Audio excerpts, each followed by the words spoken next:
morning. It started off as a peaceful Sunday morning over 8 years ago in Pearl Harbor and Hickam Field on the Hawaiian island of Oahu. Our entire naval base has awakened, with most of the fleet peacefully anchored within the confines of the harbor. Experience the roar of the engines and the sounds of the bombs as the Imperial Japanese Navy approaches, and with the breaking formation, launches the first wave of 189 fighters and bombers from Japan's first air fleet led by Captain Fushida.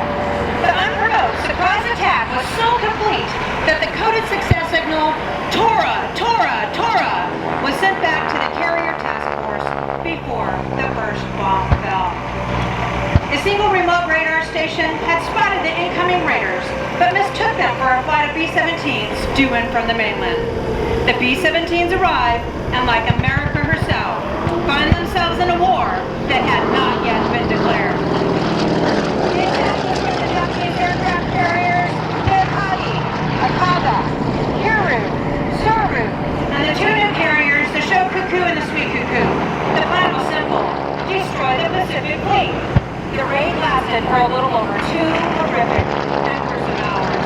Yes, you have a front row seat in the Pacific Theater as the story of the attack on Pearl Harbor unfolds right in front of you. When the first bombs began to fall, pilots all over the island jump into action.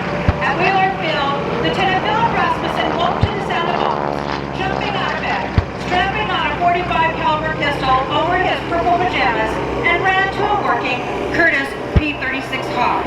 They got them in the air to defend our country. See, all aircraft on the flight lines were ordered to be wingtip to wingtip, on alert for days with guns loaded, except for this Sunday morning. The Japanese Zeros and Bells bombed the exposed airplanes. Most of them were on fire and destroyed, except for a couple of P-36 Hawks. Rasmussen was joined by 4 more P-36 pilots: Louis Sanders, Harry Brown, Gordon Sterling, and Malcolm Ike Moore. They took off to engage the attacking Japanese and managed to shoot down a few of their Zeros, Bells, and Kates. The enemy number of aircraft were incredibly overwhelming. Meanwhile, elsewhere on the island, Kenneth Taylor and George Welch were just returning from an all-night dinner, dance, and polka party. These brave pilots, still in their formal dress clothes, raced to a couple of P-40 Warhawks, got them fueled and armed, and took off. They quickly found themselves in the middle of a real battle. These two pilots caught up with the Japanese close to Pearl Harbor and Hickam Field and engaged the Zeros, Bells, and Kates with rounds from their .30 caliber machine guns. However, they quickly ran out of ammunition. Luckily, they were able to land at Wheeler Field, which is near the center of the island. They refueled and reloaded with .30 and .50 caliber ammo and took off once again to fight the Japanese. The two pilots are credited with downing a total of 6 Japanese warplanes before their own planes were disabled. Both pilots received a Distinguished Service Cross for their actions that infamous day. A total of 502 U.S. planes were on the ground at the beginning of the attack. Sadly, 188 were destroyed, 159 damaged, and just 155 aircraft lay on the ground in various stages of disrepair. The first wave of 189 Japanese Zeros, Bells, and Kates hammered Hawaii for almost an hour. Then came the second round of an additional 171 aircraft to continue the strafing, bombing, and dropping of torpedoes for yet another 70 minutes. That's a total of 360 enemy warplanes. As the attack proceeded at Pearl Harbor and Hickam Field, the devastation was horrifying. Right center stage right now is this Japanese Zero aircraft. Diving down is what we call our Special Kate torpedo bomber. On the eastern edge of Port Island, in the center of the harbor, 9 battleships lay at burn.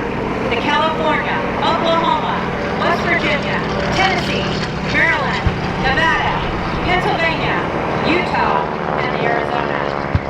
Mostly at the time, our 3 Pacific aircraft carriers were out at sea. Right now, center stage is our P-36 Hawk, following a Japanese Zero.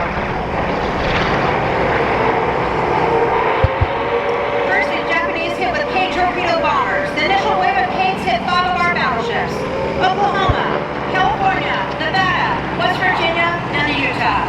These Capes were specially equipped with shallow-running torpedoes specifically designed for the attack on Pearl Harbor.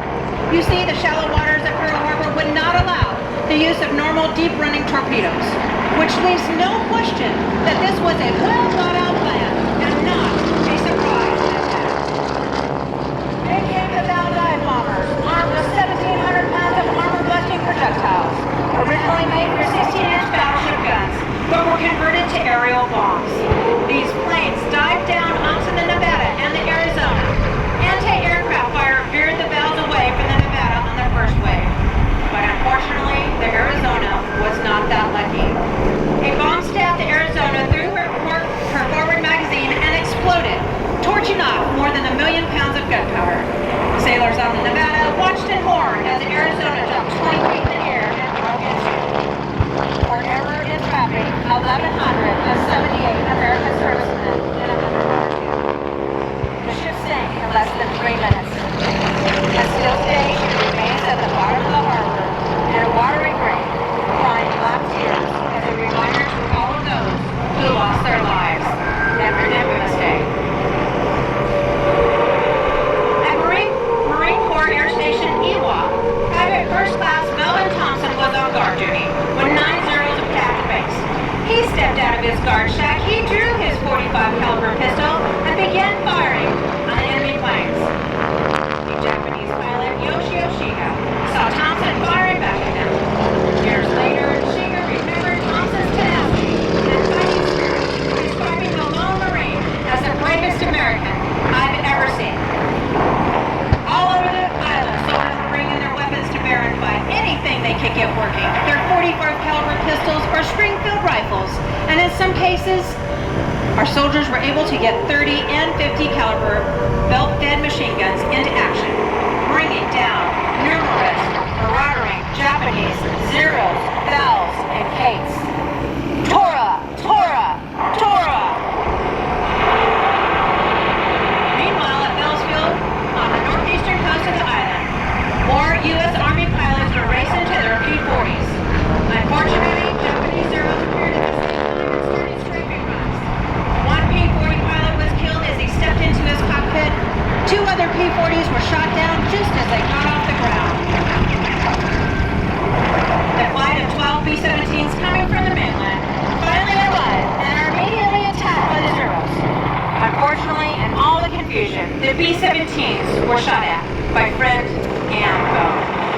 The frightened crews landed wherever they could, one of them in a pineapple field not far from Pickett-Field. A B-17 pilot, Major Lynn, trying to land, said what a hell of a way to enter a war. Outcast, unarmed, and no place to land. Amazingly though, 8 of those B-17s actually made it to Pickett-Field.